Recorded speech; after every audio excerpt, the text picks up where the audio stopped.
श्री वाहिगुरु साहिब जी। तै काऊं को देत न पहमान दयाना।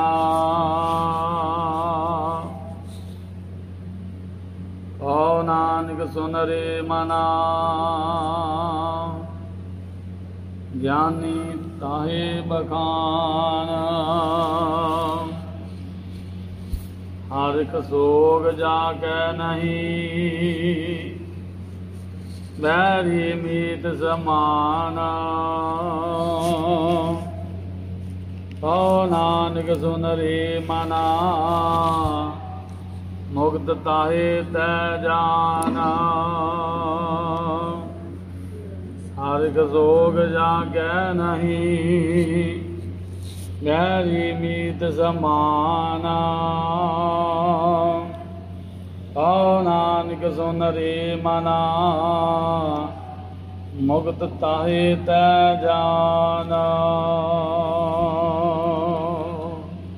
वाहिगुरु जी का खालसा, वाहिगुरु जी की फतेह। धन धन साहिब श्री गुरु ग्रंथ साहिब महाराज जी दे पावन पवित्र हजूरी अंदर सच विराजी गुरु संगत जीओ, गुरु साहिब जी की अपार बख्शिश कृपा सदका गुरु के चरणों का ओट आसरा लेंदे होया धन धन साहिब श्री गुरु तेग बहादुर साहब जी महाराज जी के 400 साल पूर्व संबंधित गुरु की बाणी की विचार कुछ रोजा तो गुरु साहब जी अपना मेहर भरिया हथ रख के करवा रहे हैं। कल तक गुरु साहब जी ने बख्शिश की गुरु जी की बाणी श्लोक महला 9वां, जिस दे तहत गुरु साहब जी ने 13 श्लोकां की विचार कल तक करवाई सी। अज 14वें श्लोक की गुरु साहब जी बख्शिश करते हैं। आप जी ख्याल करियो, लड़ीवार गुरु साहब जी श्लोक दर श्लोक जो उच्चारण कर रहे हैं, आप जी ने ख्याल किया होएगा। प्रथम श्लोक की आरंभता करते हैं, गुण गोबिंद गायो नहीं। पहले श्लोक तो लैके ते 10वें श्लोक तक जिहड़े पहले 10 श्लोक ने ना, ਉਹਦੇ 'ਚ जिक्र किया कि जिहड़ा मनुख परमात्मा का गुण नहीं गाउंदा, जिहड़ा मनुख परमात्मा का सिमरन नहीं करता, जिहड़ा मनुख धर्म के राह दे उत्ते नहीं चलता, ਉਹਦਾ असर की है, ਉਹਦੇ नाल की हुंदा। गुरु साहब जी बार बार प्रेरते ने कि तू परमात्मा के नाम नूं जप, परमात्मा के चरणों के नाल जोड़, परमात्मा के गुण ग्रहण कर। पहले जिहड़े 10 श्लोक ने ना, ਉਹਦੇ 'ਚ गुरु साहब जी बार बार बार बार जिहड़ा मनुख अकाल पुरख वाहिगुरु जी का शुकराना नहीं करता, उसनूं ताकीद करते हैं उदाहरणा दे दे के। ते 11वें श्लोक दे विच गुरु साहब जी बख्शिश करते हैं, जिन्हां ने नाम जपिया उन्हां दी की अवस्था हुंदी आ, उन्हां दी की निशानी हुंदी आ। अजकल कलयुग दा दौर है, असल तो नकल जिहड़ी उन्हां ज़्यादा विकदी है ते ज़्यादा बाहर आउंदी है। जेकर गुरु साहब जी बख्शिश करन, गुरु के सिख बाणी दे नाल जुड़ जाण ਤੇ ਇਹ ਗੁਰੂ ਕੀ ਬਾਣੀ ਦੀ ਵਿਚਾਰ ਕਰਨ ਤੇ ਉਹ ਕਦੀ ਵੀ ਨਕਲ ਵਿੱਚ ਨਹੀਂ ਫਸ ਸਕਦੇ, ਕਿਉਂਕਿ ਉਦਾਹਰਣਾਂ ਦੇ ਦੇ ਕੇ, ਨਿਸ਼ਾਨੀਆਂ ਦੱਸ ਕੇ ਗੁਰੂ ਸਾਹਿਬ ਜੀ ਬਖਸ਼ਿਸ਼ ਕਰਦੇ ਹਨ। 11ਵੇਂ ਸ਼ਲੋਕ ਤੋਂ ਗੁਰੂ ਸਾਹਿਬ ਜੀ ਹੁਣ ਉਹਨਾਂ ਗੁਰਸਿੱਖਾਂ, ਗੁਰੂ ਪਿਆਰਿਆਂ, ਸੰਤ ਜਨਾਂ ਦੀ ਗੱਲ ਕਰਦੇ ਨੇ, ਉਹਨਾਂ ਦੇ ਲੱਛਣ ਦੱਸਦੇ ਨੇ, ਨਿਸ਼ਾਨੀ ਦੱਸਦੇ ਨੇ। ਪਹਿਲਾਂ ਗੱਲ ਕੀਤੀ ਜਿਹੜੇ ਨਾਮ ਨਹੀਂ ਜਪਦੇ ਤੇ ਉਹਨਾਂ ਦੇ ਨਾਲ ਕੀ ਹੋਣਾ ਤੇ ਕਿੱਦਾਂ ਹੋਣਾ। 10ਵੇਂ ਸ਼ਲੋਕ ਤੱਕ ਗੁਰੂ ਸਾਹਿਬ ਜੀ ਇਹ ਬਖਸ਼ਿਸ਼ ਕਰਦੇ ਨੇ। 11ਵੇਂ ਤੋਂ ਗੁਰੂ ਸਾਹਿਬ ਜੀ ਕਿਰਪਾ ਕਰਕੇ ਆਰੰਭ ਕਰਦੇ ਨੇ। 11ਵਾਂ ਸ਼ਲੋਕ ਜਿਹੜਾ ਹੈ ਨਾ, ਉਹ ਸ਼ਲੋਕ ਦਰਮਿਆਨਾ ਸ਼ਲੋਕ ਹੈ, ਜਿਹਦੇ 'ਚ ਗੁਰੂ ਸਾਹਿਬ ਜੀ ਦੱਸਦੇ ਨੇ ਇਹ ਜਿਹੜਾ ਪੰਜਾਂ ਤੱਤਾਂ ਦਾ ਜਿਹੜਾ ਪੁਤਲਾ, ਇਹਦੇ ਵਿੱਚ ਜੋਤ ਰੱਖੀ ਆ ਤੇ ਇਹ ਜੋਤ ਜਿਹੜੀ ਉਹ ਪ੍ਰਮਾਤਮਾ 'ਚ ਲੀਨ ਹੋਣੀ, ਇਹ 11ਵਾਂ ਸ਼ਲੋਕ ਆ। ਜੋਤ ਦੀ ਗੱਲ ਅਧਿਆਤਮਕਤਾ ਤੋਂ ਸ਼ੁਰੂ ਕਰਦੇ ਨੇ, ਚਤੁਰ ਸੁਜਾਨ ਦੀ ਗੱਲ ਕਰਦੇ ਨੇ। ਉਸ ਤੋਂ ਬਾਅਦ 12ਵੇਂ ਸ਼ਲੋਕ ਦੇ ਵਿੱਚ ਜਿਨ੍ਹਾਂ ਨੇ ਉਸ ਜੋਤ ਦੇ ਦਰਸ਼ਨ ਕੀਤੇ, ਨਾਮ ਜਪ ਕੇ ਘਟ ਘਟ ਮੈਂ ਹਰ ਜੂ ਬਸੈ, ਸੰਤਨ ਕਹਿਓ ਪੁਕਾਰ, ਉਹਨਾਂ ਸੰਤਾਂ ਦੀ ਗੱਲ ਕਰਦੇ ਨੇ। ਸੋ ਇਸ ਤੋਂ ਬਾਅਦ 12ਵੇਂ 13ਵੇਂ ਅਗਲੇ ਸ਼ਲੋਕਾਂ ਦੇ ਵਿੱਚ ਰੱਬ ਦੇ ਪਿਆਰਿਆਂ ਦੇ ਲੱਛਣ ਦੱਸਦੇ ਨੇ ਕਿ ਕਿੱਦਾਂ ਪਤਾ ਲੱਗੇਗਾ ਕਿ ਫਲਾਣਾ ਮਨੁੱਖ ਭਗਤੀ ਕਰਦਾ ਹੈ ਕਿ ਨਹੀਂ, ਭਗਤ ਹੈ ਕਿ ਨਹੀਂ, ਸੰਤ ਹੈ ਕਿ ਨਹੀਂ, ਰੱਬ ਦਾ ਪਿਆਰਾ ਹੈ ਕਿ ਨਹੀਂ। ਇਸ ਦੀ ਵਿਚਾਰ ਅਗਲੇ ਸ਼ਲੋਕਾਂ 'ਚ ਹੁਣ ਗੁਰੂ ਸਾਹਿਬ ਜੀ ਬਖਸ਼ਿਸ਼ ਕਰਦੇ ਹਨ ਜੀ। ਹਰਿਕ ਸੋਗ ਜਾ ਕੈ ਨਹੀਂ, ਬੈਰੀ ਮੀਤ ਸਮਾਨ। ਗੁਰੂ ਸਾਹਿਬ ਜੀ ਨੇ ਬਖਸ਼ਿਸ਼ ਕੀਤੀ। ਪਿਛਲੇ ਸ਼ਲੋਕ ਦੇ ਵਿੱਚ ਨਿਸ਼ਾਨੀ ਦੱਸੀ ਕਿ ਰੱਬ ਦੇ ਭਗਤਾਂ ਦੀ ਕੀ ਨਿਸ਼ਾਨੀ ਹੈ। ਪਹਿਲਾਂ ਦੱਸਦੇ ਨੇ ਕਿ ਘਟ ਘਟ ਦੇ ਵਿੱਚ ਉਹਨਾਂ ਨੂੰ ਉਸ ਪ੍ਰਮਾਤਮਾ ਦੀ ਜੋਤ ਜਿਹੜੀ ਉਹ ਨਜ਼ਰ ਆਉਂਦੀ ਹੈ। ਉਸ ਤੋਂ ਬਾਅਦ ਅਗਲੇ ਸ਼ਲੋਕ 'ਚ ਉਹਨਾਂ ਨੇ ਬਖਸ਼ਿਸ਼ ਕੀਤੀ ਕਿ ਸੁੱਖ ਤੇ ਦੁੱਖ ਦੋਵੇਂ ਬਰਾਬਰ ਹੁੰਦੇ ਨੇ ਉਹਨਾਂ ਦੇ ਜੀਵਨ ਦੇ ਵਿੱਚ, ਤੇ ਉਹ ਮੋਹ ਤੋਂ ਤੇ ਲੋਭ ਤੋਂ ਉੱਪਰ ਉੱਠੇ ਹੁੰਦੇ ਨੇ। ਇਹ ਨਿਸ਼ਾਨੀਆਂ ਨੇ, ਇਹ ਬਹੁਤ ਕੰਮ ਆਉਂਦੀਆਂ ਨੇ ਗੱਲਾਂ, ਫਿਰ ਸਾਨੂੰ ਪਤਾ ਲੱਗਦਾ, ਫਿਰ ਅਸੀਂ ਨਕਲ ਤੋਂ ਬਚ ਸਕਦੇ ਹਾਂ। ਉਸ ਤੋਂ ਬਾਅਦ ਉਸਤਤ ਤੇ ਨਿੰਦਿਆ ਤੋਂ ਉਹ ਉੱਪਰ ਹੁੰਦੇ ਨੇ। ਸੋ ਇਸ ਤਰੀਕੇ ਨਾਲ ਗੁਰੂ ਸਾਹਿਬ ਜੀ ਬਖਸ਼ਿਸ਼ ਕਰਦੇ ਨੇ। ਅੱਜ ਦੇ ਸ਼ਲੋਕ 'ਚ ਗੁਰੂ ਸਾਹਿਬ ਜੀ ਬਖਸ਼ਿਸ਼ ਕਰਦੇ ਨੇ। ਇੱਕ ਨਿਸ਼ਾਨੀ ਹੋਰ ਹੁੰਦੀ ਆ, ਪਿਛਲੀ ਨਿਸ਼ਾਨੀਆਂ ਦੱਸ ਕੇ ਅਗਲੀ ਨਿਸ਼ਾਨੀ ਦੀ ਕਿਰਪਾ ਕਰਦੇ ਹਨ। ਹਰਖ ਸੋਗ ਜਾ ਕੈ ਨਹੀਂ, ਬੈਰੀ ਮੀਤ ਸਮਾਨ। ਇੱਥੇ ਮੈਂ ਇੱਕ ਬੇਨਤੀ ਕਰਦਾ, ਕਈ ਵਾਰ ਅਸੀਂ ਨਾ ਸ਼ਬਦਾਂ ਦੇ ਅਰਥ ਗਲਤ ਭਾਵ ਵਿੱਚ ਲੈ ਲੈਂਦੇ ਹਾਂ। ਜਿੱਦਾਂ ਸ਼ਬਦ ਆਇਆ ਨਾ ਜਿਹੜਾ ਹਰਖ, ਹਰਖ ਦਾ ਜਿਹੜਾ ਅਰਥ ਹੈ ਇਹ ਖੁਸ਼ੀ, ਪਰ ਆਪ ਜੀ ਖਿਆਲ ਕਰਿਓ ਅੱਜ ਕੱਲ੍ਹ ਜਿਹੜਾ ਅਸੀਂ ਸ਼ਬਦ ਵਰਤਦੇ ਨਾ, ਇੱਕ ਸ਼ਬਦ ਵਰਤਦੇ ਆ ਕਿ ਫਲਾਣੇ ਘਰ ਜਾਣਾ, ਕਹਿੰਦੇ ਕੀ ਕਰਨ ਜਾਣਾ, ਕਹਿੰਦੇ ਹਿਰਖ ਕਰਨ ਜਾਣਾ। ਉੱਥੇ ਅਸੀਂ ਸ਼ਬਦ ਹਿਰਖ ਦਾ ਮਤਲਬ ਵਰਤਦੇ ਆ ਕਿ ਅਗਲੇ ਨਾਲ ਅਸੀਂ ਸੋਗ ਕਰਨ ਜਾਣਾ, ਪਰ ਨਹੀਂ ਗੁਰਮੁਖੋ, ਅਸਲ 'ਚ ਜਿਹੜਾ ਸ਼ਬਦ ਹਰਖ ਹੈ ਨਾ, ਜਿਹਨੂੰ ਅਸੀਂ ਹਿਰਖ ਕਹਿੰਦੇ ਆ, ਇਹਦਾ ਅਰਥ ਸੋਗ ਨਹੀਂ ਆ, ਇਹਦਾ ਅਰਥ ਖੁਸ਼ੀ ਆ। ਇਹ ਖਾਲਸੇ ਦੇ ਬੋਲੇ ਸੀ। ਜਦੋਂ ਵੀ ਖਾਲਸਾ ਕੋਈ ਇਹੋ ਜਿਹੇ ਸਮੇਂ ਦੇ ਵਿੱਚ, ਪ੍ਰਸਥਿਤੀ ਦੇ ਵਿੱਚ ਆ ਜਾਂਦਾ ਸੀ, ਬਹੁਤ ਜ਼ਿਆਦਾ ਆਲੇ ਦੁਆਲੇ, 18ਵੀਂ ਸਦੀ ਆਪ ਜੀ ਨੂੰ ਪਤਾ ਸਿੱਖਾਂ ਦੇ ਸਿਰਾਂ ਦੇ ਮੁੱਲ ਪਏ।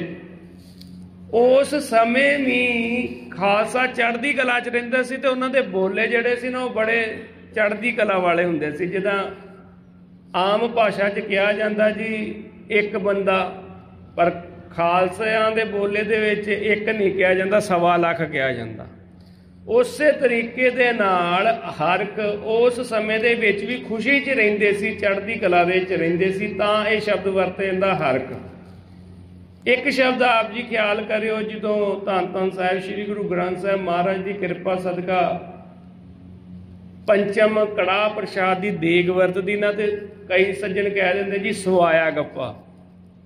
ਹੁਣ ਉੱਥੇ ਉਹਨਾਂ ਦਾ ਅਰਥ ਹੁੰਦਾ ਸਵਾਏ ਦਾ ਕਿ ਥੋੜਾ, ਪਰ ਸਵਾਏ ਦਾ ਅਰਥ ਥੋੜਾ ਨਹੀਂ ਹੁੰਦਾ, ਬਹੁਤਾ ਹੁੰਦਾ। ਇਹ ਵੀ ਸਿੰਘਾਂ ਦੇ ਬੋਲੇ ਨੇ।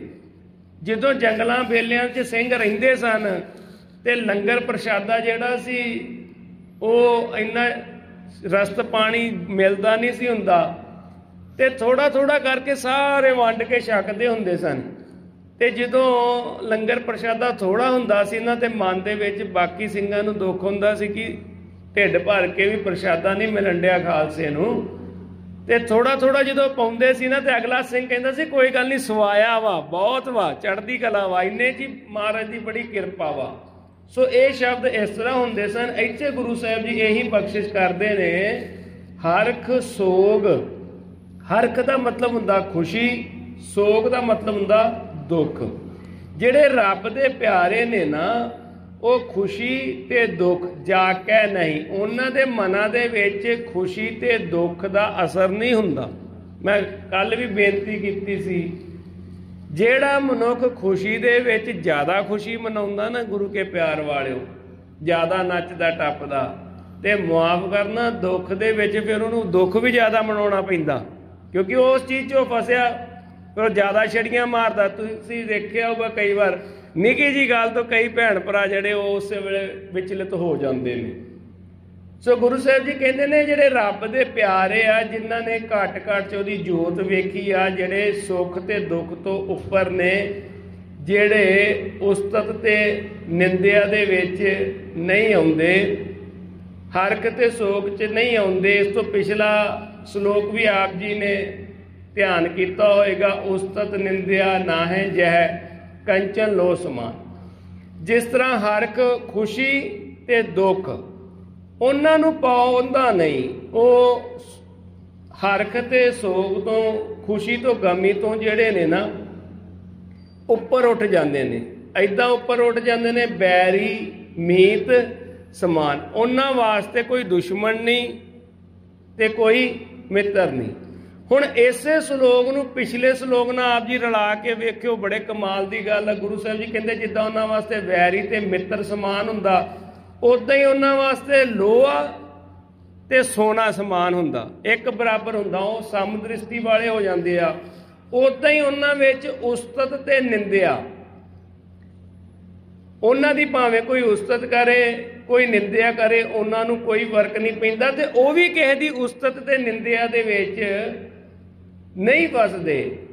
ਜਾ ਕੇ ਨਹੀਂ ਕੰਚਨ ਲੋ ਸਮਾਨ, ਤੇ ਉਹਨਾਂ ਵਾਸਤੇ ਸੋਨਾ ਤੇ ਲੋਹਾ ਇੱਕ ਬਰਾਬਰ ਹੁੰਦਾ। ਇੱਥੇ ਮੈਂ ਇੱਕ ਬੇਨਤੀ ਕਰਦਾ ਚੱਲਾਂ, ਕਈ ਵਾਰਤਾ ਦੇ ਵਿੱਚ ਜਦੋਂ ਅਸੀਂ ਪੜ੍ਹਦੇ ਹਾਂ ਨਾ, ਇੱਕ ਵਾਰਤਾ ਆਉਂਦੀ ਦੋ ਸਾਧੂਆਂ ਦੀ। ਉਹ ਦੋਵੇਂ ਸਾਧੂ ਜਿਹੜੇ ਸੀ ਨਾ, ਸੰਤ ਜਨ ਸਨ, ਬੜੀ ਉੱਚੀ ਅਵਸਥਾ ਦੇ ਮਾਲਕ ਹੋਏ ਨੇ, ਦੋਵੇਂ ਪਤੀ ਪਤਨੀ ਸਨ। ਤੇ ਆਪ ਜੀ ਹੈਰਾਨ ਹੋਵੋਗੇ, ਗ੍ਰੰਥ 'ਚ ਲਿਖਿਆ ਮਿਲਦਾ ਕਿ ਉਹ ਪਹਿਲਾਂ ਰਾਜਾ ਸੀ ਤੇ ਉਹਦੀ ਰਾਣੀ ਸੀ। ਪਹਿਲੇ ਨਾਂ ਦਾ ਤੇ ਪਤਾ ਨਹੀਂ ਲੱਗਾ, ਪਰ ਜਦੋਂ ਬਾਅਦ 'ਚ ਉਹ ਰੱਬ ਦੇ ਰਸਤਾ ਨੂੰ ਅਪਣਾਉਂਦੇ ਨੇ, ਸਭ ਕੁਝ ਛੱਡ ਦਿੰਦੇ ਨੇ, ਤਿਆਗ ਦਿੰਦੇ ਨੇ। ਖੈਰ ਇਹ ਸਿੱਖੀ ਦੀ ਮਰਿਆਦਾ ਜਾਂ ਸਿਧਾਂਤ ਨਹੀਂ, ਇੱਕ ਉਦਾਹਰਨ ਦੇ ਤੌਰ ਤੇ ਮੈਂ ਆਪ ਜੀ ਨਾਲ ਇਹ ਗੱਲ ਸਾਂਝੀ ਕਰਨ ਲੱਗਾ। ਤੇ ਜਦੋਂ ਭਗਤੀ ਦੇ ਮਾਰਗ ਤੇ ਚੱਲਦੇ ਨੇ, ਤੇ ਉਹਨਾਂ ਦਾ ਨਾਂ ਜਿਹੜਾ ਆਇਆ ਵਾ ਕਿਤਾਬਾਂ ਦੇ ਵਿੱਚ, ਗ੍ਰੰਥਾਂ ਦੇ ਵਿੱਚ, ਉਹਨਾਂ ਨੇ ਆਪਣਾ ਨਾਂ ਰੱਖ ਲਿਆ ਸੀ ਰਾਂਕਾ ਤੇ ਬਾਂਕਾ। ਹੈ ਦੋਵੇਂ ਪਤੀ ਪਤਨੀ ਸੀ, ਹਸਬੈਂਡ ਵਾਈਫ ਸੀ। ਮਹਿਲ ਮਾੜੀਆਂ ਛੱਡ ਕੇ ਤੇ ਰੱਬ ਦੀ ਭਜਨ ਬੰਦਗੀ ਵੱਲ ਲੱਗ ਪੈਂਦੇ ਨੇ ਸਭ ਕੁਝ। ਉਹਨਾਂ ਦੀ ਇੱਕ ਛੋਟੀ ਜੀ ਘਟਨਾ ਜਿਹੜੀ ਹੈ ਨਾ, ਉਹ ਮੈਂ ਆਪ ਜੀ ਨਾਲ ਦ੍ਰਿਸ਼ਟਾਂਤ ਕਰਾਂ, ਗੱਲ ਥੋੜੀ ਜੀ ਹੋਰ ਪਕੜ ਵਿੱਚ ਆਏਗੀ। ਇੱਕ ਦਿਨ ਨਦੀ ਦੇ ਕਿਨਾਰੇ ਕਿਨਾਰੇ ਦੋਵੇਂ ਜਾਣੇ ਜਿਹੜੇ ਨਾ ਤੁਰੇ ਜਾਂਦੇ ਨੇ ਇਸ਼ਨਾਨ ਕਰਨ ਵਾਸਤੇ, ਤੇ ਉੱਥੇ ਬਹਿ ਕੇ ਇਸ਼ਨਾਨ ਕਰਨ ਤੋਂ ਬਾਅਦ ਉਹ ਸਮਾਧੀ ਲੀਨ ਹੁੰਦੇ ਨੇ, ਭਗਤੀ ਕਰਦੇ ਨੇ। ਅੰਮ੍ਰਿਤ ਵੇਲੇ ਤੋਂ ਜਦੋਂ ਪੌ ਫੁੱਟਦਾ, ਸੂਰਜ ਚੜ੍ਹ ਜਾਂਦਾ, ਸਮਾਧੀਆਂ ਖੁੱਲ੍ਹਦੀਆਂ ਨੇ, ਤੇ ਬਿਲਕੁਲ ਸਾਦੇ ਕੱਪੜਿਆਂ 'ਚ ਬਸ ਜਿਹੜੇ ਬਸਤਰ ਤਨ ਤੇ ਪਾਏ ਨੇ ਉਹ, ਤੇ ਇੱਕ ਹੱਥ 'ਚ ਕਮੰਡਲ ਆ। ਦੋਵੇਂ ਜੀ ਰਹਿੰਦੇ ਨੇ ਤੇ ਭਗਤੀ ਕਰਦੇ ਨੇ। ਰਾਂਕਾ ਜਿਹੜਾ ਇਹਦਾ ਪਤੀ ਉਹ ਗਾਂ ਗਾਂ ਤੁਰਿਆ ਜਾਂਦਾ, ਫਿਰ ਆਪਣੇ ਛੱਪਰੀ ਵੱਲ ਨੂੰ, ਤੇ ਇਹਦੇ ਪਿੱਛੇ ਜਿਹੜੀ ਇਹਦੀ ਘਰ ਦੀ ਆ ਬਾਂਕਾ ਉਹ ਵੀ ਤੁਰੀ ਜਾਣ ਦੀ ਆ। ਜਦੋਂ ਤੁਰੇ ਜਾਂਦੇ ਨੇ ਤੇ ਪਾਣੀ ਦੇ ਕਿਨਾਰੇ ਰੇਤ ਦੇ ਵਿੱਚ ਇੱਕ ਕੋਈ ਨਾ ਛੋਟੀ ਜਿਹੀ ਚੀਜ਼ ਚਮਕਣ ਦੀ ਹੁੰਦੀ ਧੁੱਪ ਦੀ ਲਿਸ਼ਕ ਦੇ ਨਾਲ। ਜਦੋਂ ਰਾਂਕਾ ਤੁਰਿਆ ਜਾਂਦਾ ਉਹ ਦੇਖਦਾ ਤੇ ਸੋਨੇ ਦਾ ਹਾਰ ਪਿਆ ਹੁੰਦਾ ਉੱਥੇ। ਉਹ ਦੇਖਦਾ, ਉਹਦੇ ਮਨ 'ਚ ਇਹ ਗੱਲ ਹੁੰਦੀ ਆ ਕਿ ਅਸੀਂ ਰਾਜ ਭਾਗ ਸਾਰਾ ਛੱਡ ਆਏ ਆ ਤੇ ਹੁਣ ਭਗਤੀ ਦੇ ਵਾਲੇ ਪਾਸੇ ਆ। ਤੇ ਇਸਤਰੀ ਜਿਹੜੀ ਹੁੰਦੀ ਆ ਉਹਨੂੰ ਸੋਨੇ ਦਾ ਗਹਿਣਾ ਜਿਹੜਾ ਜ਼ਿਆਦਾ ਮੋਹਦਾ ਵਾ। ਤੇ ਇਹ ਨਾ ਹੋਵੇ ਕਿ ਮੇਰੀ ਘਰ ਦੀ ਪਿੱਛੋਂ ਆਉਂਦੀ ਆ ਤੇ ਉਹ ਵੇਖ ਕੇ ਤੇ ਇੰਨੇ ਚਿਰਾਂ ਦੀ ਜਿਹੜੀ ਭਗਤੀ ਆ ਉਹ ਇੱਕ ਸੋਨੇ ਦੇ ਹਾਰ ਨੂੰ ਵੇਖ ਕੇ ਤੇ ਡੋਲ ਜੇ ਤੇ ਉਹ ਚੁੱਕ ਲਵੇ।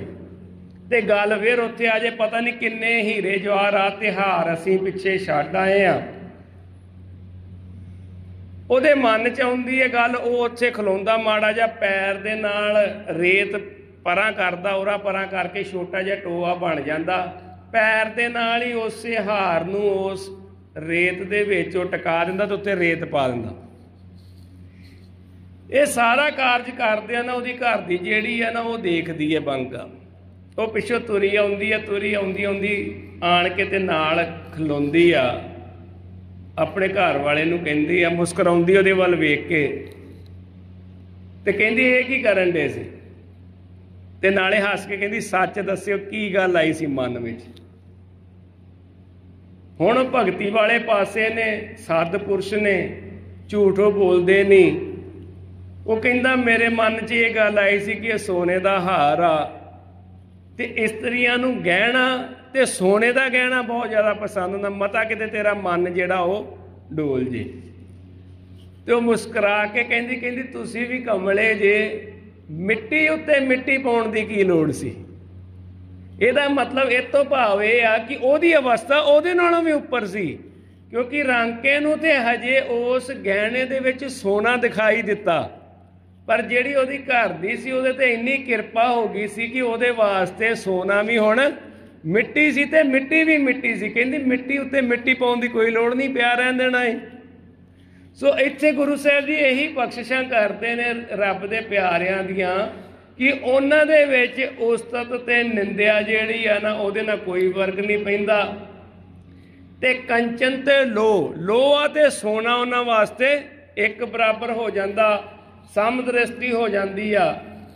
ਕਹੋ ਨਾਨਕ ਸੁਨ ਰੇ ਮਨਾ ਮੁਕਤ ਤਾਹੇ ਤੈ ਜਾਨ। ਤੇ ਇਹ ਸਾਰਾ ਕਾਰਜ, ਇਹ ਮੁਕਤੀ ਕਿੱਥੋਂ ਮਿਲੀ? ਉਸਤਤ ਤੇ ਨਿੰਦਿਆ ਤੋਂ, ਲੋਹੇ ਤੇ ਸੋਨੇ ਤੋਂ, ਆਪਣੇ ਤੇ ਪਰਾਏ ਤੋਂ, ਵੈਰੀ ਤੇ ਮਿੱਤਰ ਤੋਂ।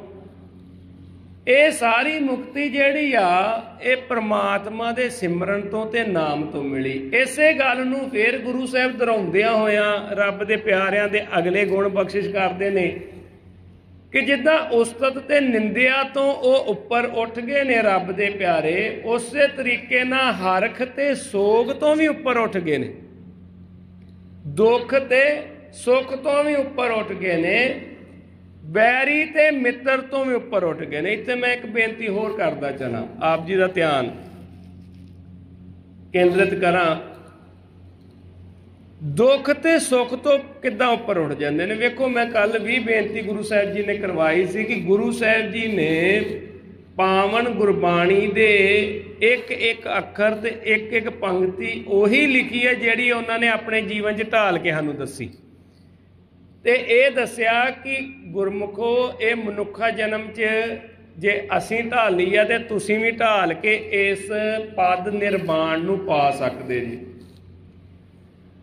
ਇਹਨਾਂ ਗੁਰਮੁਖਾਂ ਪਿਆਰਿਆਂ ਦੇ ਜੀਵਨ ਦੇ ਵਿੱਚ ਦੁੱਖ ਤੇ ਸੁੱਖ ਤੋਂ ਉੱਪਰ ਉੱਠਣ ਦੀਆਂ ਬੜੀਆਂ ਘਟਨਾਵਾਂ ਮਿਲਦੀਆਂ ਨੇ, ਇਤਿਹਾਸਕ ਸਾਖੀਆਂ ਮਿਲਦੀਆਂ ਨੇ। ਆਪ ਜੀ ਨੂੰ ਖਿਆਲ ਹੋਏਗਾ, ਧੰਨ ਧੰਨ ਸਾਹਿਬ ਸ੍ਰੀ ਗੁਰੂ ਹਰਗੋਬਿੰਦ ਸਾਹਿਬ ਜੀ ਮਹਾਰਾਜ 6ਵੇਂ ਪਾਤਸ਼ਾਹ, ਉਹਨਾਂ ਦੇ ਪੁੱਤਰ ਜਿਹੜੇ ਨੇ ਉਹ ਅਕਾਲ ਚਲਾਣਾ ਕਰ ਜਾਂਦੇ ਨੇ। ਗੁਰੂ ਸਾਹਿਬ ਜੀ ਤੇ ਬਾਕੀ ਸੰਗਤ ਜਿਹੜੀ ਹੈ ਉਹ ਸੰਸਕਾਰ ਕਰਕੇ ਆ ਰਹੀ ਹੈ ਤੇ ਗੁਰੂ ਸਾਹਿਬ ਜੀ ਦੇ ਰਿਸ਼ਤੇ ਵਿੱਚ ਲੱਗਦੇ ਨੇ ਸਾਂਢੂ, ਬੜੇ गुरसिख प्यारे ने बड़ी भावना रखते ने, छेवें पातशाह गुरु महाराज जी, ते आप जी ने सारी साखी सुनी होएगी। वो कहते गुरु साहिब जी तुहाडे चेहरे दे उत्ते कोई मलाल नहीं, कोई त्रोड़ी नहीं, कोई तुहानू दुख नहीं। जवान पुत्र दी मौत होई होवे, उहदा संस्कार करके आए होए, ये इस तरह की बख्शिश, इस तरह की किरपा आप जी ते ही है, ते आप जी किरपा कर सकते। मैनू ये रमझ समझ नहीं आउंदी ये किद्दां हो सकदा।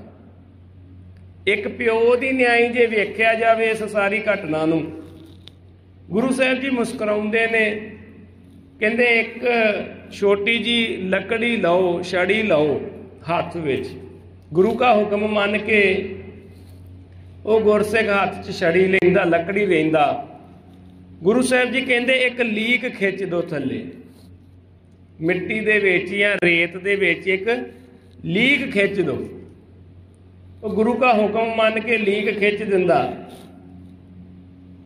गुरु साहिब जी उहदे वल देखदे ने ते कहंदे हुण इस तरह करो कि इस लीक नूं मिटा दो हाथ दे नाल। रेत च हाथ मार के, रेत उरा परा करके ते ये लीक नूं मिटा दो, ये दिखनी नहीं चाहिए। वो हाथ मारदा ते लीक नूं मिटा दिंदा, लीक मिट जाती क्योंकि रेत ते हुंदी लीक। गुरु साहिब जी दे मुख वल देखदा ते सोचदा पता नहीं गुरु साहिब जी की चोच वरता रहे ने, चुप कर रहिंदा। गुरु साहिब जी कहंदे कहंदे तुहाडे प्रश्न दा जवाब ये है, कहंदे हाथ जोड़ के कहंदे गुरु साहिब जी मैं समझिया नहीं। गुरु महाराज जी कहंदे कहंदे जदों असीं तुहानूं हुक्म कीता कि रेत च लीक खिंचो, तुसीं लीक खिंची ते कोई खुशी होई तुहानूं? हरख सोग जा कै नहीं, हरख दा खुशी, खुशी होई कोई लीक खिंचण दी? हाथ जोड़ के कहंदे कहंदे गुरु साहिब जी खुशी काहदी इहदे च, रेत च लीक खिंचण दी काहदी खुशी? गुरु साहिब कहंदे वे लीक खिंची क्यों सी? कहंदे जी ओहदे तुहाडा हुक्म सी, तुहाडा हुक्म होया, लीक खिंची गई, असीं खिंचती, ते ओहदे च खुशी काहदी? खुशी ते यही है कि इस गल दी खुशी आ कि असीं तुहाडा हुक्म गुरु साहिब दी किरपा नाल मन्निया वा, लीक खिंचण दी खुशी नहीं आ, हुक्म मन्नण दी ते खुशी है। गुरु साहिब जी कहंदे अच्छा, ते जदों असीं तुहानूं हुक्म कीता कि इस लीक नूं मिटा दो, हथ फेर दो रेत ते कोई दुख होया, कोई सोग होया? कहंदे गुरु साहिब जी दुख काहदा? कोई दुख नहीं होया।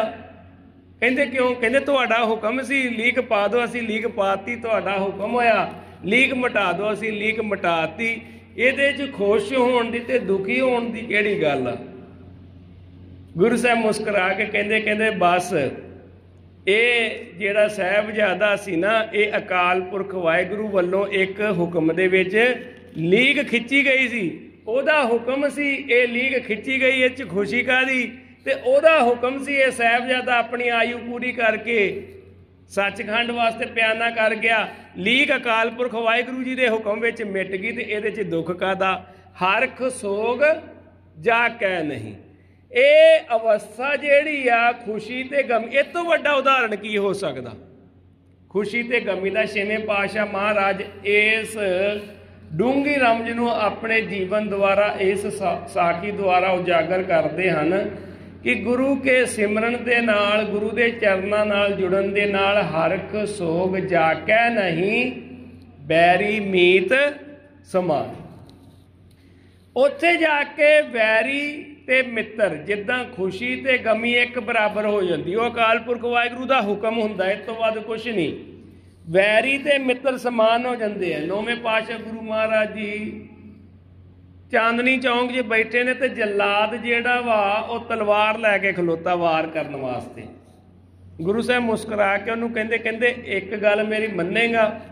कहंदे जी हुक्म करो। कि कहंदे जदों असीं इशारा करांगे ना उदों वार करी तूं। कहंदे जी वो क्यों?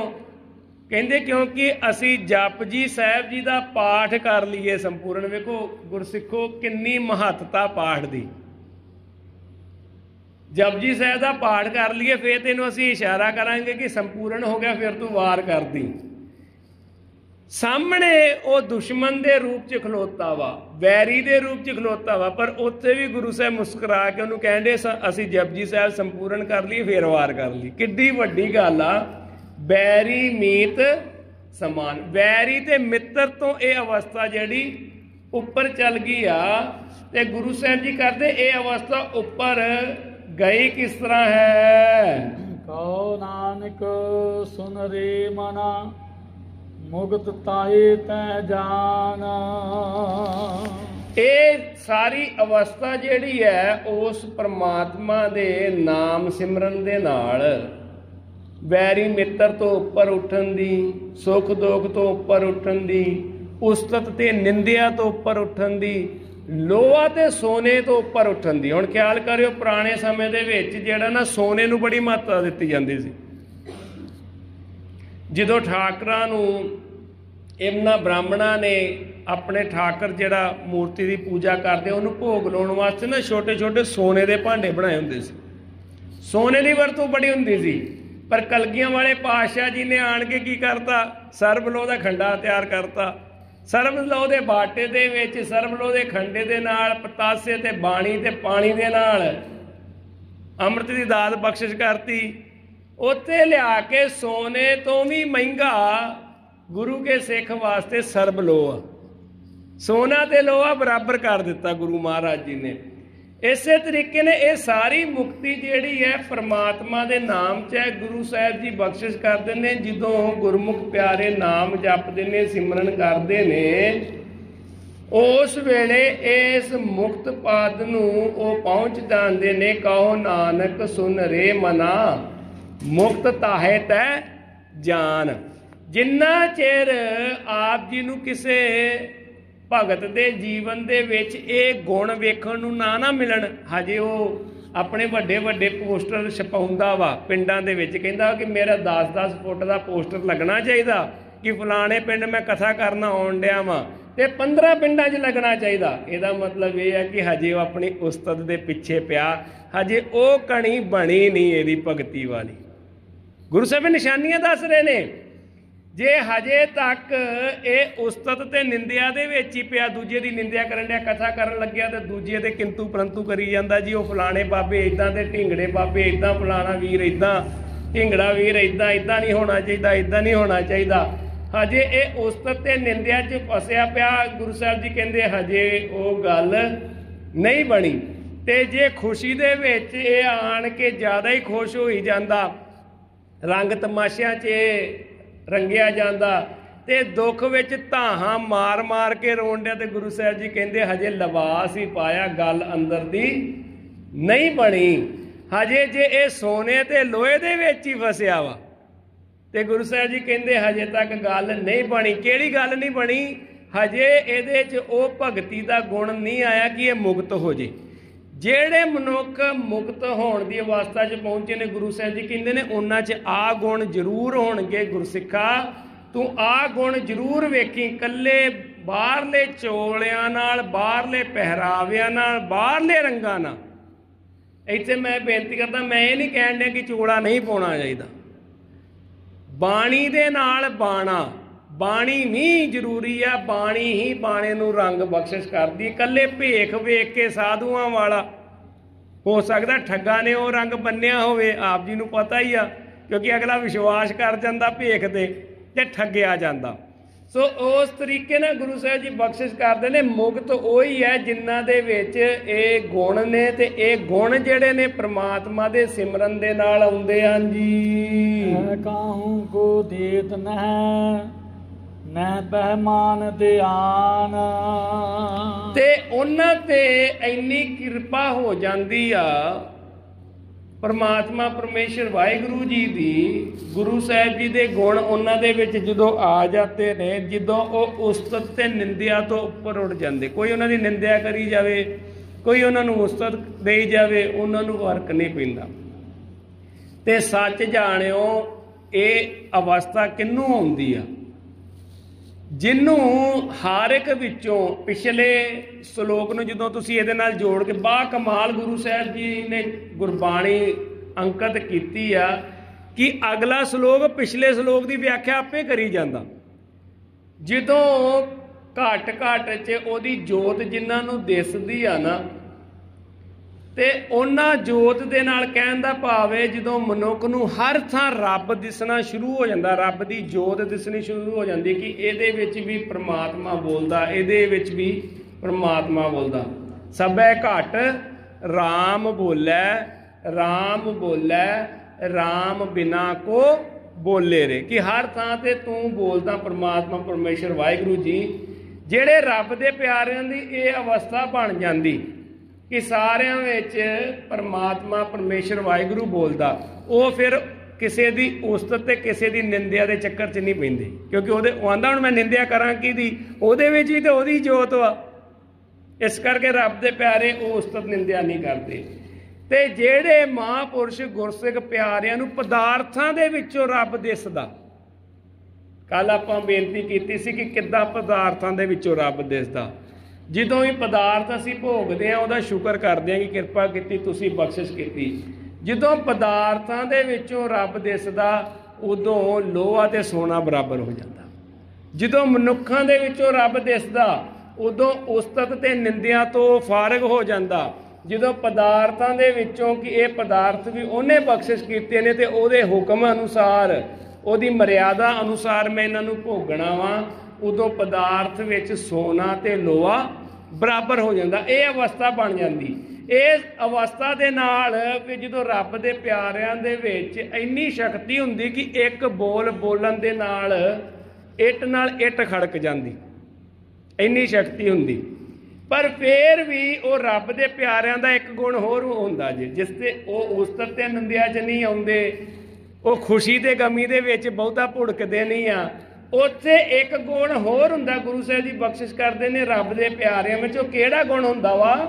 ਭੈ ਕਾਹੂ ਕੋ ਦੇਤ ਨੈ ਭੈ ਮਾਨਤ ਆਣ। ਇੰਨਾ ਜ਼ੋਰ, ਇੰਨੀ ਪਾਵਰ, ਇੰਨੇ ਬਚਨ ਹੀ ਬੋਲ ਦੇਣੇ ਤੇ ਉਹ ਸੱਤ ਹੋ ਜਾਣੇ, ਇੰਨੀ ਪਾਵਰ ਹੋਣੀ। ਪਰ ਫਿਰ ਵੀ ਉਹ ਰੱਬ ਦੇ ਹੁਕਮ 'ਚ, ਪਰਮਾਤਮਾ ਦੇ ਹੁਕਮ 'ਚ ਰਹਿੰਦੇ ਨੇ ਤੇ ਕਿਸੇ ਨੂੰ ਉਹ ਡਰਾਉਂਦੇ ਨਹੀਂ ਤੇ ਕਿਸੇ ਕੋ ਉਹ ਫਿਰ ਡਰਦੇ ਵੀ ਨਹੀਂ। ਇਹ ਵੀ ਇੱਕ ਰੱਬ ਦੇ ਪਿਆਰਿਆਂ ਦਾ ਗੁਣ ਹੈ। ਗੁਰੂ ਸਾਹਿਬ ਜੀ ਕਹਿੰਦੇ ਇਹ ਸਾਰੇ ਗੁਣ ਤੁਸੀਂ ਜਦੋਂ ਵਾਚ ਲਓਗੇ, ਜਦੋਂ ਇਹ ਗੁਣ ਆਪ ਜੀ ਨੂੰ ਉਹਨਾਂ ਗੁਰਸਿੱਖਾਂ ਦੇ ਜੀਵਨ 'ਚ ਦਿਸਣਗੇ, ਫਿਰ ਉਹ ਭਗਤ ਵਾ, ਫਿਰ ਉਹ ਮੁਕਤ ਵਾ, ਫਿਰ ਉਹ ਗਿਆਨੀ ਆ। ਤੇ ਜੇ ਹਜੇ ਮਾੜਾ ਮੋਟਾ 19 ਕੀ ਹੈਗੀ ਆ, ਅਜੇ ਥੋੜੇ ਕੀਤੇ ਜਿੱਦਾਂ ਪੋਸਟਰ 'ਚ ਫੋਟੋ ਨਹੀਂ ਲੱਗੀ, ਨਾਂ ਨਹੀਂ ਲਿਖਿਆ ਗਿਆ, ਮੈਂ ਸੇਵਾ ਦਿੱਤੀ ਸੀ, ਮੇਰਾ ਨਾਂ ਨਹੀਂ ਬੋਲਿਆ ਗਿਆ ਵਾਜੇ ਦੇ ਵਿੱਚ, ਤੇ ਮੈਂ ਗੁਰੂ ਘਰ ਆਇਆ, ਲੈ ਉੱਥੇ ਮੈਨੂੰ ਕਹਿੰਦੇ ਪੁੱਛਿਆ ਕਿਛਿਆ ਨਹੀਂ। ਇਹਦਾ ਮਤਲਬ ਗੁਰੂ ਸਾਹਿਬ ਕਹਿੰਦੇ ਹਜੇ ਥੋੜੀ ਜਿਹੀ ਕਣੀ ਜਿਹੜੀ ਆ ਨਾ ਉਹ ਰੜਕਦੀ ਆ। ਹਜੇ ਉਹ ਅਵਸਥਾ ਜਿਹੜੀ ਭਗਤੀ ਵਾਲੀ ਆ ਉਹਨੂੰ ਮੈਂ ਪ੍ਰਾਪਤ ਨਹੀਂ ਕਰ ਸਕਿਆ। ਪਰ ਇੱਥੋਂ ਤੱਕ ਗੁਰੂ ਸਾਹਿਬ ਜੀ ਰੱਬ ਦੇ ਪਿਆਰਿਆਂ ਤੇ ਕਿਰਪਾ ਕਰ ਦਿੰਦੇ ਨੇ ਕਿ ਇੱਕ ਸ਼ਬਦ ਬੋਲਿਆ ਸਾਰਾ ਕੁਝ ਹੋ ਸਕਦਾ ਵਾ, ਸਾਰਾ ਪੁੱਠਾ ਸਿੱਧਾ ਹੋ ਸਕਦਾ ਵਾ। ਇੱਕ ਸ਼ਬਦ ਬੋਲਿਆ ਫੌਜਾਂ ਦੀਆਂ ਫੌਜਾਂ ਨਾਸ਼ ਹੋ ਸਕਦੀਆਂ ਨੇ। ਪਰ ਉਹ ਹੁਕਮ 'ਚ ਰਹਿੰਦੇ ਨੇ, ਉਹ ਕਿਸੇ ਨੂੰ ਭੈ ਕਾਹੂ ਕੋ ਦੇਤ ਨੈ ਭੈ ਮਾਨਤ ਆਨ। ਉਹ ਨਾ ਕਿਸੇ ਨੂੰ ਡਰਾਉਂਦੇ ਨੇ ਤੇ ਨਾ ਕਿਸੇ ਕੋ ਡਰਦੇ ਨੇ। ਤੇ ਸੱਚ ਜਾਣਿਓ ਅੱਜ ਬਹੁਤਾ ਪ੍ਰਚਾਰ ਡਰ ਤੇ ਹੋਣ ਡਿਆ ਜੀ। ਜੇ ਤੁਸੀਂ ਆ ਨਾ ਕੀਤਾ ਤੇ ਫਿਰ ਉਹ ਫਲਾਣੇ ਪੀਰ ਨੇ ਇਦਾਂ ਕਰ ਦੇਣਾ, ਜੇ ਦੀਵਾ ਨਾ ਬਾਲਿਆ ਤੇ ਉਹ ਢਿੰਗਰੇ ਪੀਰ ਨੇ ਇਦਾਂ ਕਰ ਦੇਣਾ। ਅੱਜ ਤੇ ਇੰਨੀ ਹੱਦੋਂ ਵੱਧ ਗੱਲ ਚੱਲ ਗਈ ਕਿ ਜਿਹੜਾ ਸ਼ੈਤਾਨ ਵਾ ਉਹ ਤੁਹਾਡੇ ਤੇ ਹਾਵੀ ਹੋ ਗਿਆ ਵਾ। ਅਸੀਂ ਸਿਰ ਮਾਰਨ ਡੇ ਆ, ਤੁਹਾਨੂੰ ਇੱਥੇ ਆਉਣਾ ਪੈਣਾ, ਉੱਥੇ ਆਉਣਾ ਪੈਣਾ, ਤੁਹਾਡੇ ਨਾਂ ਦਾ ਫਲਾਣਾ ਕੰਮ ਕਰਨਾ ਪੈਣਾ, ਇਹ ਸਿੱਧ ਕਰਨੀ ਪੈਣੀ ਆ, ਧਾਗਾ ਬੰਨਣਾ ਪੈਣਾ, ਤਵੀਤ ਬੰਨਣਾ ਪੈਣਾ। ਹੁਣ ਇਹ ਭੈ ਦੇ ਕੇ ਪ੍ਰਚਾਰ ਹੋ ਰਿਹਾ, ਅਗਲੇ ਨੂੰ ਡਰਾ ਕੇ ਪ੍ਰਚਾਰ ਹੋ ਰਿਹਾ। ਗੁਰੂ ਸਾਹਿਬ ਜੀ ਕਹਿੰਦੇ ਜੇ ਅਗਲੇ ਨੂੰ ਕੋਈ ਡਰਾ ਰਿਹਾ ਤੇ ਇਹਦਾ ਮਤਲਬ ਇਹਦੇ 'ਚ ਰੱਬ ਦੇ ਨਾਂ ਦੀ ਕਣੀ ਨਹੀਂ ਹੈਗੀ। ਕਿਉਂਕਿ ਰੱਬ ਦੇ ਨਾਂ ਵਾਲਾ ਜਿਹੜਾ ਮਨੁੱਖ ਆ ਨਾ ਕਿਸੇ ਨੂੰ ਡਰਾਉਂਦਾ ਤੇ ਨਾ ਕਿਸੇ ਕੋ ਡਰਦਾ। ਤੇ ਉਹ ਡਰਦਾ ਵੀ ਨਹੀਂ, ਭਾਵੇਂ ਉਹ ਤੱਤੀ ਤਵੀ ਤੇ ਬਹਿ ਜੇ, ਨਹੀਂ ਡਰਦਾ।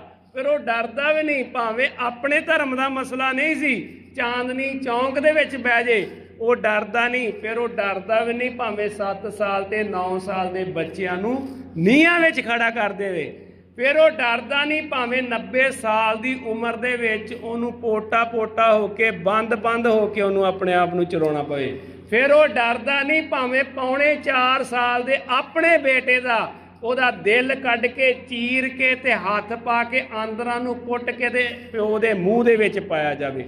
फिर वो डरदा नहीं। ये निशानियां ने रब दे प्यारियां दियां कि वो किसी नू डराउंदे नहीं ते पर वो किसी को फिर डरते भी नहीं। अकाल पुरख वाहिगुरू जी की रजा च रहिंदे ने।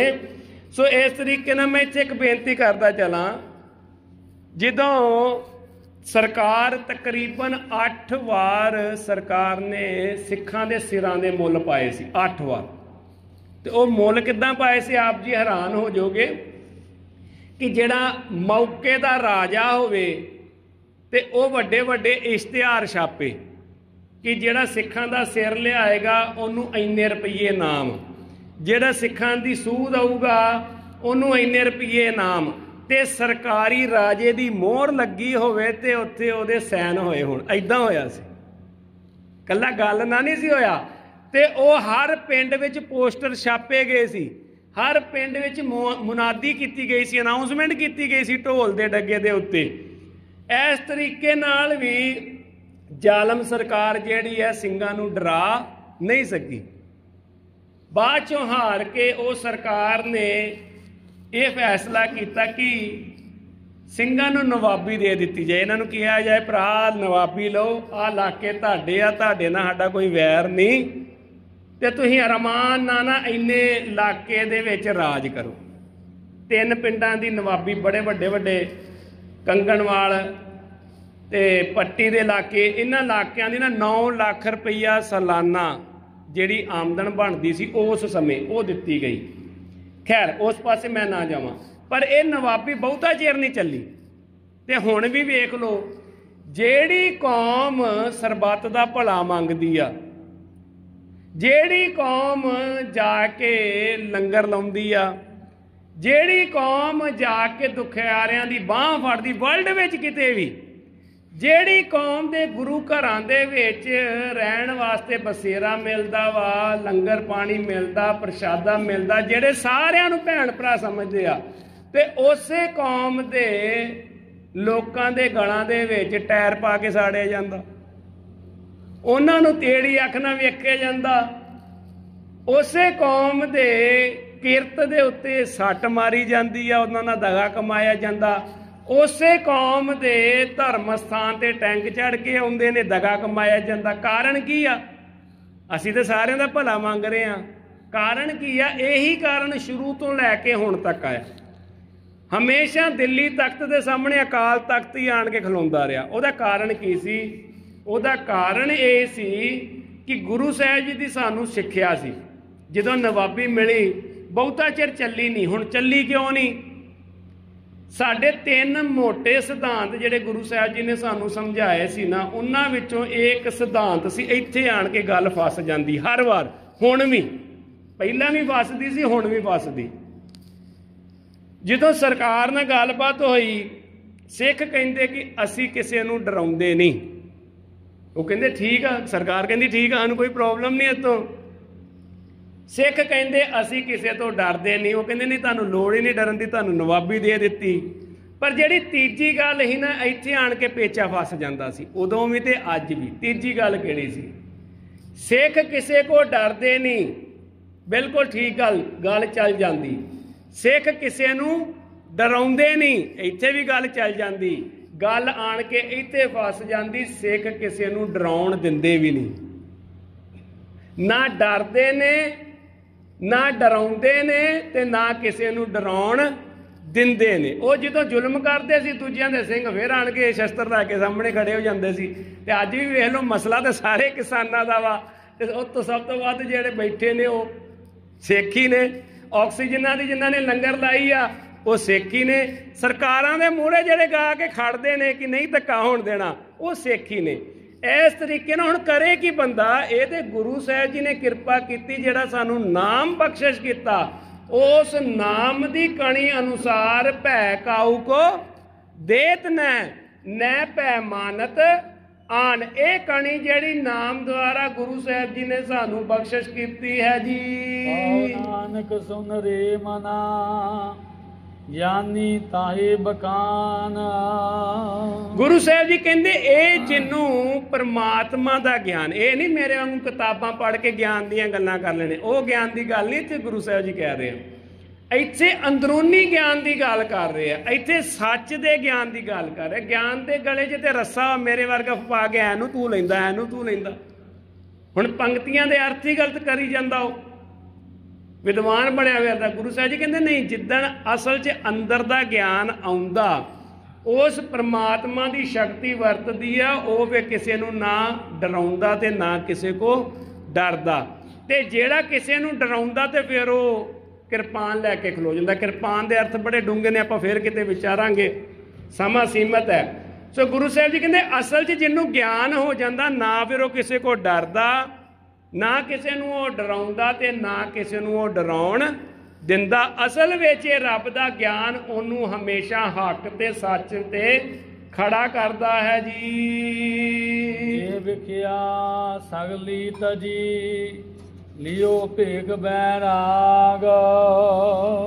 ਜੇ ਵਿਖਿਆ ਸਗਲੀ ਤਜੀ, ਜਿਹੜੇ ਰੱਬ ਦੇ ਪਿਆਰੇ ਨੇ ਨਾ, ਉਦਣ ਵਿਖਿਆ ਦੇ ਅਰਥ ਗੁਰੂ ਸਾਹਿਬ ਜੀ ਨੇ ਆਪ ਜੀ ਨਾਲ ਸਾਂਝ ਕਰਵਾਏ ਸੀ ਕਿ ਇਹ ਜਿਹੜੀ ਮਾਇਆ ਰੂਪੀ ਬਿਖ ਆ ਨਾ, ਜਿਹੜਾ ਬਾਹਰਲਾ ਢੋਂਗ ਕਹਿ ਲਓ, ਵਿਖਾਵਾ ਕਹਿ ਲਓ, ਜਿਹੜੇ ਮਨੁੱਖਾਂ ਨੂੰ ਇਹ ਗਿਆਨ ਹੋ ਗਿਆ ਰੱਬ ਦੇ ਨਾਂ ਦਾ, ਉਹ ਬਾਹਰਲੇ ਢੋਂਗਾਂ ਤੋਂ, ਵਹਿਮਾਂ ਭਰਮਾਂ ਤੋਂ ਉਹਨਾਂ ਨੇ ਇਹਨੂੰ ਤਿਆਗਣਾ ਕੀਤਾ, ਇਹਨੂੰ ਛੱਡ ਦਿੱਤਾ ਤੇ ਉਹਨਾਂ ਨੇ ਲਿਓ ਭੇਖ ਬੈਰਾਗ। ਉਹਨਾਂ ਨੇ ਭੇਖ, ਭੇਖ ਦਾ ਅਰਥ ਹੁੰਦਾ ਜਿਹੜਾ ਅਸੀਂ ਲਿਬਾਸ ਪਾਉਂਦੇ ਨਾ, ਸਾਡਾ ਬਾਹਰਲਾ ਪਹਿਰਾਵਾ, ਉਹਨੂੰ ਭੇਖ ਕਿਹਾ ਜਾਂਦਾ। ਉਹਨਾਂ ਨੇ ਰੱਬ ਦੇ ਨਾਂ ਦੇ ਬੈਰਾਗ ਨੂੰ, ਹੁਣ ਬੈਰਾਗ ਕੀ ਹੁੰਦਾ?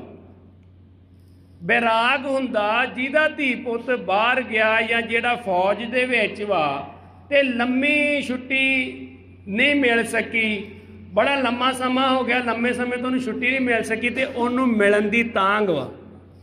ਜਿਹਦਾ ਪੋਤਾ ਪੋਤੀ ਜਾਂ ਦੋਤਾ ਦੋਤੀ ਆ, ਬੜਾ ਚਿਰ ਹੋ ਗਿਆ ਉਹਨੂੰ ਮਿਲੇ ਨੂੰ, ਹੁਣ ਉਹਨੂੰ ਮਿਲਣ ਨੂੰ ਜੀ ਕਰਦਾ ਤੇ ਮਨ ਵਿੱਚ ਨਾ ਇੱਕ ਮਿੱਠਾ ਮਿੱਠੀ ਜੀ ਯਾਦ ਆਉਂਦੀ ਆ ਤੇ ਇੱਕ ਖਿੱਚ ਪੈਂਦੀ ਆ, ਉਹਨੂੰ ਕਹਿੰਦੇ ਬੈਰਾਗ। ਤੇ ਉਹਨੂੰ ਯਾਦ ਕਰਦਿਆਂ ਕਰਦਿਆਂ ਅੱਖਾਂ ਜਿਹੜੀਆਂ ਉਹ ਨਮ ਹੋ ਜਾਣ। ਉਸੇ ਤਰੀਕੇ ਨਾਲ ਰੱਬ ਦੇ ਪਿਆਰੇ ਜਿਹੜੇ ਨੇ ਨਾ, ਰੱਬ ਦੇ ਨਾਮ ਦੇ ਵਿੱਚ, ਉਹਦੀ ਯਾਦ ਦੇ ਵਿੱਚ ਬੈਰਾਗੀ ਹੋ ਜਾਂਦੇ, ਯਾਦ ਕਰਦੇ ਕਰਦੇ ਪ੍ਰੇਮ ਦੇ ਨਾਲ। ਸੋ ਰੱਬ ਦੇ ਪਿਆਰਿਆਂ ਨੇ ਕੀ ਕੀਤਾ, ਇਹ ਜਿਹੜਾ ਮਾਇਆ ਜਿਹੜੀ ਆ, ਬਿਖ ਰੂਪੀ ਮਾਇਆ ਜਿਹੜੀ ਆ, ਜਿਹੜਾ ਬਾਹਰਲਾ ਅਸੀਂ ਕਰਦੇ ਨਾ ਕਈ ਵਾਰ, ਬਾਹਰਲਾ ਬੜਾ ਪ੍ਰਭਾਵ ਜਿਹਾ ਬਣਾਉਂਦੇ ਆ, ਬੜੇ ਸੋਹਣੇ ਸੋਹਣੇ ਅਸੀਂ ਕੱਪੜੇ ਪਾਉਂਦੇ ਆ, ਚੋਲੇ ਪਾਉਂਦੇ ਆ, ਪਰ ਅੰਦਰੋਂ ਅਸੀਂ ਬਾਣੀ ਤੋਂ ਸਖਣੇ ਹੁੰਦੇ ਆ, ਮਰਿਆਦਾ ਤੋਂ ਸਖਣੇ ਹੁੰਦੇ ਆ। ਰੱਬ ਦੇ ਪਿਆਰੇ ਜਦੋਂ ਰੱਬ ਦਾ ਗਿਆਨ ਹੋ ਜਾਂਦਾ, ਨਾਮ ਦੇ ਨਾਲ ਜੁੜਦੇ ਨੇ, ਉਦੋਂ ਅੰਦਰੋਂ ਵੀ ਉਹਨਾਂ ਦੇ ਬੈਰਾਗ ਹੁੰਦਾ ਤੇ ਬਾਹਰਲਾ ਪਹਿਰਾਵਾ ਵੀ ਉਹਨਾਂ ਦਾ ਬਾਣੀ ਦੇ ਨਾਲ ਬਾਣਾ ਹੁੰਦਾ। ਹੁਣ ਬਾਣਾ ਵੀ ਬਹੁਤ ਜ਼ਰੂਰੀ ਜੇ, ਮੈਂ ਇੱਕ ਬੇਨਤੀ ਕਰਦਾ, ਬਾਣੇ ਦਾ ਵੀ ਬਹੁਤ ਪ੍ਰਭਾਵ ਜੇ, ਇੱਥੇ ਗੱਲ ਸਮਝਣ ਵਾਲੀ।